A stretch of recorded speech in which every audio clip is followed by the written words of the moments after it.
जे नाले वाले तालीमदान में अदीब ऐं समाजी ख़िदमतकार उस्ताद जमाल शाह जे माने में तकरीब कोठा हुई। तकरीब में सियासी समाजी अगवाननि उस्ताद जमाल शाह खे बहितरीन उस्ताद ऐं समाजी ख़िदमतूं सर अंजाम ॾियण ते भेटा पेश कई। हिन मौक़े ते उस्ताद जमाल शाह जे रिटायर थियण ते आयल ॿुधाई तकरीब में शरीक समाजी अगवाननि उस्तादनि PTLF जे मरकज़ी जनरल सेक्रेटरी सिकंदर जतोई, बालक अदबी फोरम जे सेक्रेटरी अब्दुल हई भुट्टो ऐं ॿियनि ॻाल्हाईंदे चयो त सैयद जमाल शाह ज़िंदगी जा 50 साल इल्म ऐं अदब लाइ वक़फ़ कया। हू न सिर्फ़ बहितरीन उस्ताद पर हिकु अदबी शख़्सियत पिणु आहे। सर्विस खां त रिटायर थियो आहे, पर असांजी दिलनि में, असांजी सोच में, असांजे दिमाग़ में अञा रिटायर न थियो आहे।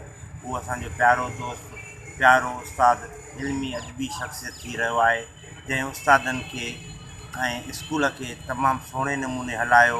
बहितरीन तालीमी माहिर ऐं हिकु बहितरीन हेड मास्टर थी गुज़रियो।